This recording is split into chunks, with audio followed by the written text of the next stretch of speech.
Coucou les amis, dernièrement nous recevons beaucoup de messages de nos abonnés qui nous demandent pourquoi ils ne reçoivent pas de notifications lorsque le lama fâché poste une nouvelle vidéo. Pour recevoir toutes les notifications du lama fâché, il suffit de cliquer sur la cloche juste ici, puis de cocher la case m'envoyer toutes les notifications relatives à cette chaîne. Et voilà, bonne vidéo!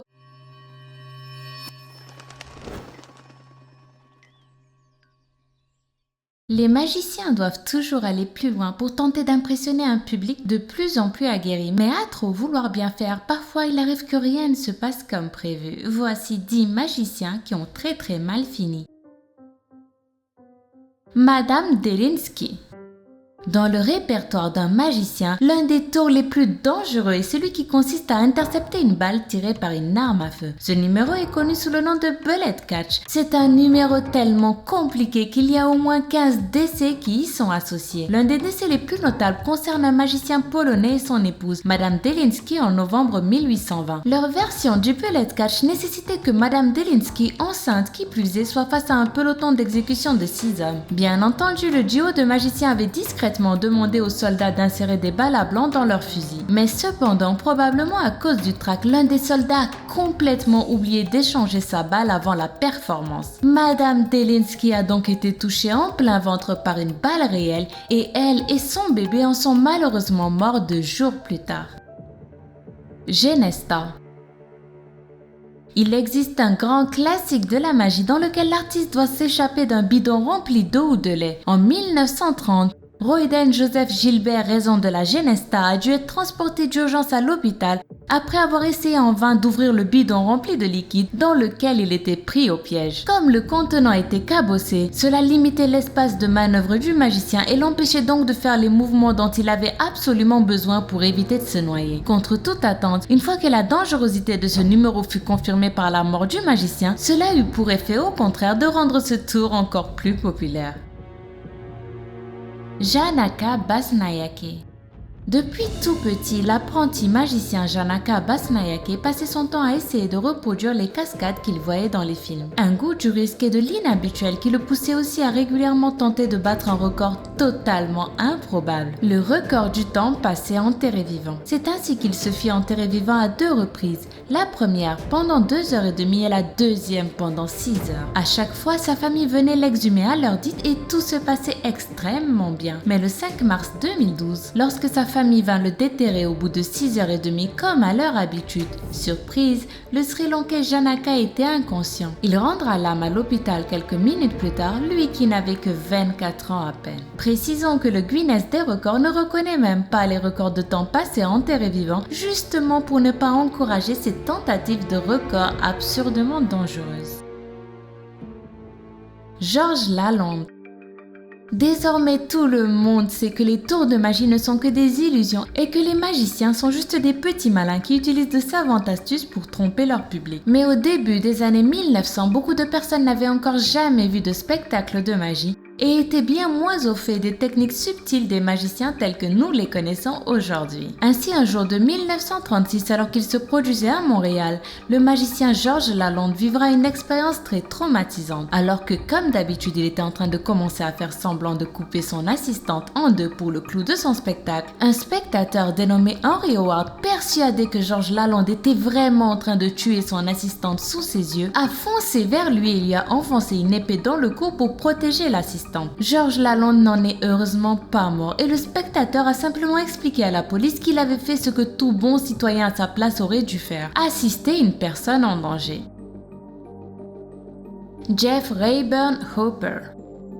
Mais quelle mouche a donc piqué Jeff Rayburn Hooper pour qu'il saute dans un immense lac glacé, menotté et enchaîné? On raconte que le jeune homme âgé de 23 ans répétait un numéro de magie spectaculaire où il devait sauter dans l'eau attachée, puis se défaire de ses chaînes juste à temps pour ne pas se noyer. Le magicien téméraire a pu en effet se libérer, mais c'était sans compter la météo capricieuse. Des vents violents l'ont empêché de nager vers le rivage une fois libéré, le condamnant ainsi à une mort certaine. Un dramatique accident qui prouve que consulter la météo avant une activité en plein air peut toujours nous être utile.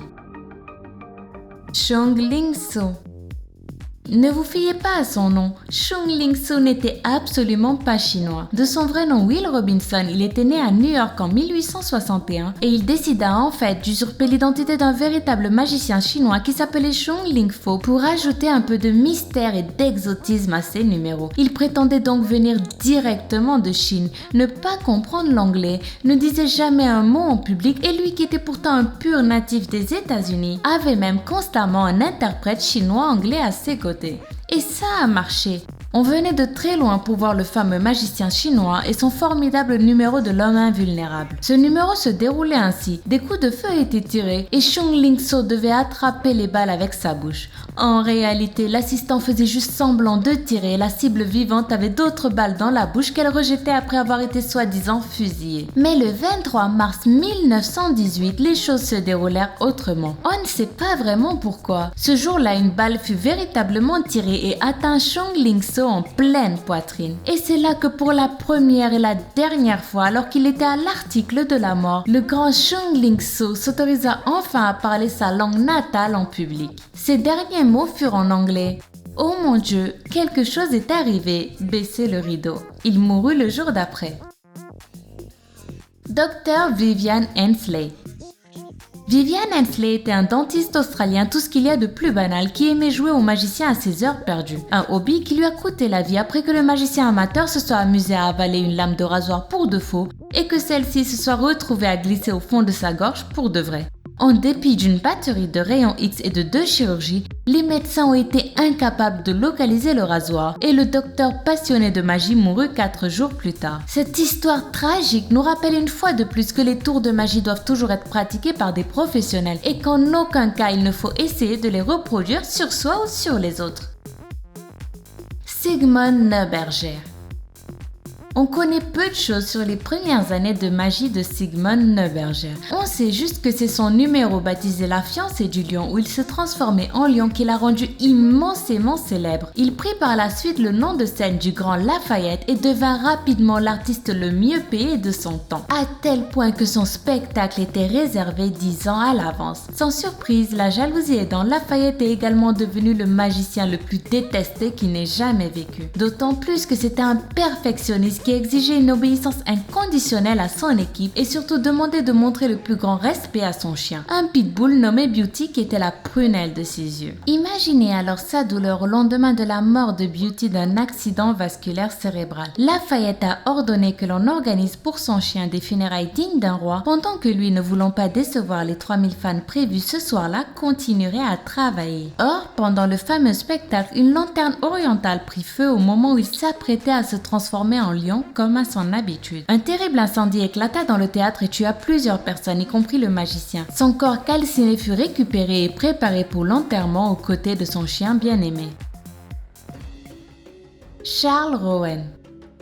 Charles Rowan était le magicien star des années 30 en Afrique du Sud. Il était si fort qu'il était capable de se libérer d'une camisole de force en un tour de main et d'échapper à une voiture qui filait à toute vitesse vers lui. Mais son tour et son nom sont devenus tristement célèbres le jour où la voiture a fini par lui rouler dessus car il n'avait malheureusement pas réussi à se libérer de sa camisole à temps. Mais un gentil magicien qu'il était, Charles Rowan avait quand même pris le temps avant sa mort tragique d'écrire une lettre pour libérer le conducteur de toute responsabilité si jamais l'expérience tournait mal. On ignore si celui-ci s'en est remis pour autant. Amazing Joey Burroughs. Joseph Burroughs était un peu frustré de n'être que le magicien pour enfants de la ville de Fresno où il habitait. Un beau jour, il décida de s'inspirer de l'incomparable Harry Houdini et de monter un tour d'évasion spectaculaire qui ferait enfin de lui la star de la magie qu'il pensait mériter d'être. Ainsi, le soir d'Halloween 1990, devant une chaîne de télévision locale et des centaines de personnes venues l'applaudir, Amazing Joey, après avoir donné une courte interview, se menotta puis se coucha dans un cercueil en plastique transparent qui fut fermé puis recouvert de 7 tonnes de ciment. Mais le problème, c'est que personne n'avait dit à Joey Burroughs que les autres magiciens qui réalisaient ce tour utilisaient en fait un tour de passe-passe et que nul n'était assez stupide pour véritablement s'enterrer. Le pauvre Joey Burroughs avait ainsi fait une énorme erreur qu'il paye à cash. Fort rapidement, les lourdes tonnes de ciment écrasèrent aisément le cercueil en plastique et Amazing Joey Burroughs mourut asphyxié.